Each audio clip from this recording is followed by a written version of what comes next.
Someone calls Channel 7. Marla Sumner calls me. "Why didn't you tell me you were doing this?" she asks.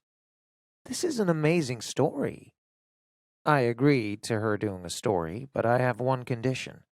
The focus needs to be on Rosa. Still, the process leaves me very uncomfortable. Marla starts out at Rosa's house, but after the initial interview there, the news crew follows me everywhere. On a run with the wheelchair, driving to school with Fiona, in the weight room with football players, on the track with Kiro. The focus definitely does not feel like it's on Rosa. Finally, when Marla asks me, "What do you think about when you run?" I snap. "Look," I tell her, "this is not about me. I'm doing this for Rosa. And yeah, at first I just wanted her to experience a run, to cross a finish line and hear people cheering for her, because that's something she wanted. But you know what?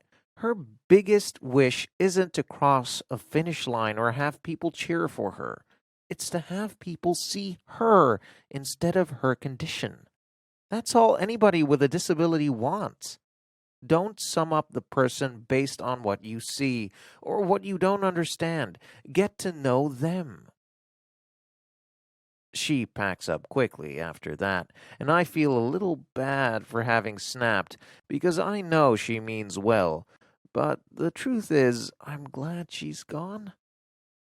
Then, Friday night, when the story airs, I discover that Marla Sumner has put her own spin on things. Jessica Carlisle is back on 2 feet, and this time she's running for a cause. My mom and dad look at me, and I give them a wide-eyed shrug. "She's not raising money," Marla states. "She's raising awareness." "I am?" I ask the televised Marla, and then she launches into the story. They asked Rosa and me to mock up a tutoring session, and this is the footage Marla's voice speaks over. Rosa Brazzi was born with cerebral palsy, a condition caused by damage to the motor control centers of a developing brain.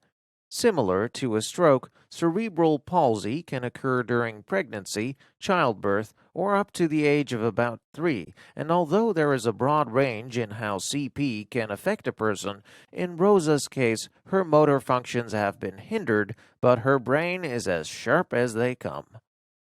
The camera is on me now. "She's a math genius," I say with a laugh.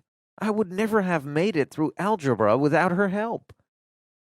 "And since one good turn deserves another," Marla's voice is saying, "Jessica Carlisle wants to help Rosa do something she would never be able to do on her own.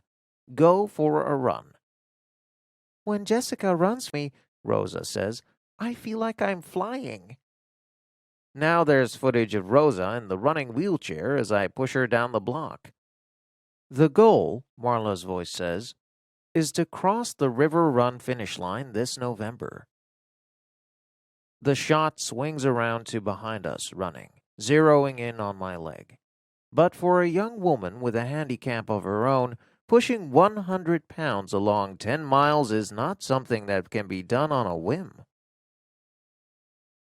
Now there's a series of clips of me, running with the sandbags through Old Town, waving at the garbage collector as he calls my name, working in the weight room at school, and doing speed work on the track. All of it has Marla's commentary over it. Then she asks, "So what, in a nutshell, is the cause Jessica and Rosa are running for?" Quite simply, it's to have people see them, not their condition. And then there's footage of me saying, "That's all anybody with a disability wants. Don't sum up the person based on what you see or what you don't understand. Get to know them." Then they switch back to the studio, where Marla and Kevin are behind the news desk. "The River Run is in 2 short weeks," Marla says, looking into the camera as she winds up the story. "We'll be there live, and we hope you'll join us in cheering for Rosa." "And Jessica," Kevin adds. Marla smiles. They're quite a team. After the TV's clicked off, Mom stares at me. Dad stares at me. Kaylee, who's been texting the whole time, says, I thought you were crazy before, but I get it now. And I stare at her, because the funny thing is, that's exactly how I feel.